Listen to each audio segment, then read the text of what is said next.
Hello, good morning to all six class students. आज हम जो हमने कल पढ़ा था उससे आगे पढ़ेंगे। उसके बाद है भी लॉज एंड द गवर्नमेंट, कानून और सरकार। The government makes laws and everyone who lives in this country has to follow these. सरकार देश की भलाई के लिए कानून बनाती है और उस देश में जितने भी लोग रहते हैं सबको उन सभी कानूनों को मानना आवश्यक है, मानना पड़ता है। This is the only way governments can function. केवल यही एक तरीका है जिससे सरकार अपना काम करती है। Just like the government has the power to make decision. जिस प्रकार गवर्नमेंट को यानी सरकार को ये पावर है या शक्ति दी गई है कि वो फैसले कर सके, सिमिलरली ठीक इसी तरह it has the power to enforce the decision. ठीक इसी तरह सरकार को ये अधिकार दिया गया है, ये पावर दी गई है कि वो इन निर्णयों को, इन फैसलों को लागू करवा सके। फॉर एग्जाम्पल, उदाहरण के लिए, there is a law that says that all person driving a motor vehicle must have a licence. जैसे सभी जो गाड़ी चलाते हैं मोटर व्हीकल एक्ट के अनुसार सभी के पास लाइसेंस होना चाहिए। Any person caught driving a vehicle without a license can either be jailed or fined a large sum of money. यदि कोई व्यक्ति बिना ड्राइविंग लाइसेंस के गाड़ी चलाता हुआ पकड़ा गया तो उसको या तो जेल होगी या जुर्माना होगा या जुर्माने के रूप में बहुत बड़ी धनराशि उससे ले ली जाएगी। विदाउट दीज लॉज, इन कानूनों के बिना, the government's power to make decision is not of much use. अगर ये कानून ना हो तो सरकार को जो फैसले करने की जो पावर है उसका कोई मूल्य नहीं रह जाएगा। अब आगे चलते हैं। अभी इन एडिशन, इसके अलावा, इसके अतिरिक्त, to any actions that government can take, इसके अलावा बहुत से कार्य हैं जो सरकार लेती है। There are also steps that people can take if they feel that is a particular law is not being followed. तो क्या बताया गया यहाँ पर? There are also steps, यहाँ पर कुछ स्टेप बताए गए हैं लोगों के लिए जो लोग उठा सकते हैं उनको, यदि उन्हें ये लगता है कि ये विशेष कानून जो बनाया गया है इससे उनको असुविधा होती है। that they feel that particular is not being followed, कि उनको असुविधा होती है और लोग उसको नहीं मानते हैं। इफ ए पर्सन फील्स, यदि कोई व्यक्ति ये महसूस करता है, फॉर एग्जाम्पल उदाहरण के लिए, that they were not hired A job because of their religion और कास्ट, यदि किसी को ये लगता है कि उनके धर्म के कारण या जाति के कारण किसी को कोई नौकरी नहीं मिल पाती, ही आर सी में अप्रोच द कोर्ट, तो वह अदालत का दरवाज़ा खटखटा सकता है एंड क्लेम, और दावा करेगा that the law is not being followed, कि ये जो कानून बनाया है ये ठीक नहीं है। The court can give orders about what should be done, court फिर ये आदेश देगी कि क्या किया जाना चाहिए। अब है टाइप्स ऑफ गवर्नमेंट, सरकार कितने प्रकार की होती है। The answer to this question, इस प्रश्न का आंसर डिपेंड्स, निर्भर करता है, on the type of government there is in a country. The answer of this question depends on the type of government, कि देश में किस प्रकार की सरकार है, देश के अंदर किस टाइप की सरकार है उसके ऊपर निर्भर करता है इसका आंसर। इन ए डेमोक्रेसी, एक लोकतंत्र में, it is the people who give the government this power, अगर लोकतंत्र है तो लोगों के पास वो शक्ति है जिससे ये सरकार को इसे चलाने की शक्ति देते हैं।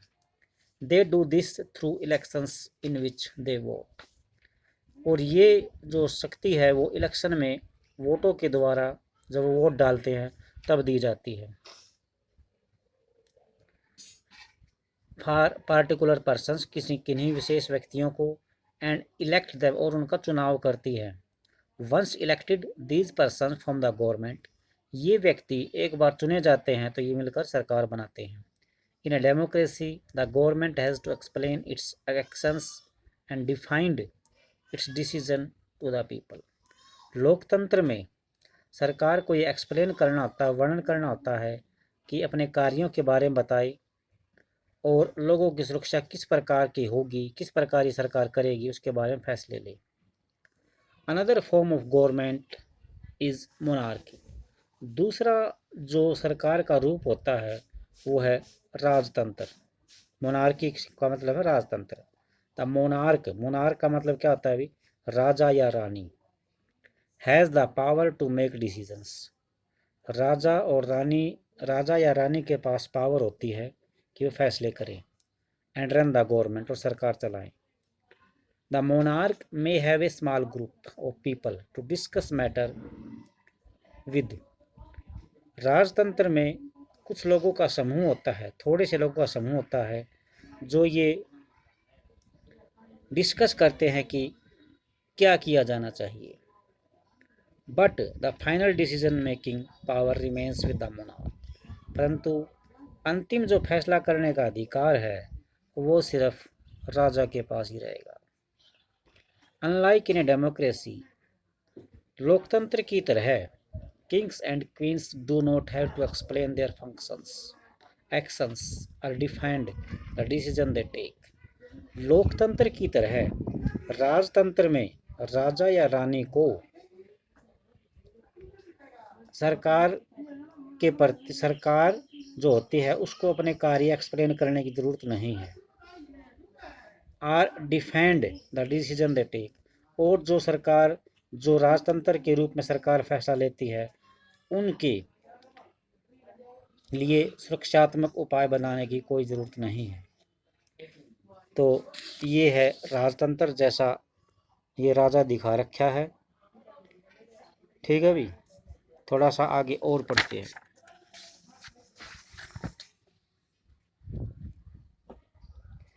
ये क्वेश्चन है, इनको आप अपने आप पढ़ लेना भी। ठीक है, हम चलो देख लेते हैं। अब हम आगे चलते हैं भी। चलो पहले डिस्कस को ही देख लेते हैं। Discuss, do you think it is important for people to be involve in decision that affect them. क्या आपको लगता है कि क्या आपको लगता है कि ये लोगों के लिए इम्पोर्टेंट है कि उन फैसलों में भागीदार होना जो उनके लिए, उनको प्रभावित करते हैं। ये 2 reason for your answers. Which type of government would you prefer to have in the place that you live and why. आप जहाँ पे रहते हैं वहाँ पर किस प्रकार की सरकार का पसंद करना चाहेंगे और क्यों। तो डेमोक्रेसी चलता है यहाँ पर इंडिया में भी, और हम डेमोक्रेसी चाहते हैं, और we live in democratic country because we have a right to vote. We elected members of our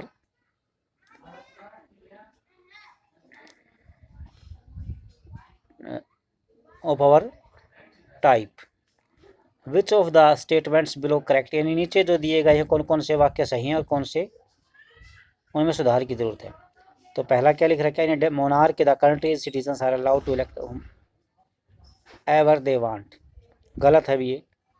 राजतंत्र में राजा देश के जो नागरिक होते हैं उनको इजाज़त होती है कि वे जिसे चाहे चुन सकते हैं। नो, नहीं। In a democracy a king has absolute powers to rule the country. ये नहीं है, ये भी गलत है। डेमोक्रेसी में राजा को ये अधिकार नहीं है कि वो पूरी तरह से शक्तियों का यूज करे, राजा होता ही नहीं डेमोक्रेसी में। दूसरा भी गलत है। इन ए मोनार्क के people can raise questions about decision in monarch takes. गलत है भी, तीनों गलत हैं। राजतंत्र में ये फैसला, किसी भी फैसले के खिलाफ लोग प्रश्न उठा सकते हैं जो राजा ने लिए हैं। तीनों गलत हैं। अब हम इतना ही पढ़ेंगे भी। ये जो 2 प्रश्न हैं इनके प्रश्न आपको लिखवा दिए जाएंगे, फर्स्ट और सेकंड। फर्स्ट सेकंड थर्ड का मैंने बता दिया अभी। ठीक है, अगर ज़रूरी होगा थर्ड वाला भी लिखवा दिया जाएगा। ठीक है, नेक्स्ट हम कल पढ़ेंगे। Thanks, till then be happy and believe your parents live with your parents. ये मैप इंडिया का दिखा रखा है कि 2011 के आंकड़ों के अनुसार, इसको आप अच्छी तरह से चेक कर लेना। और एक मैप और पीछे था, उसको अच्छी तरह देख लेना।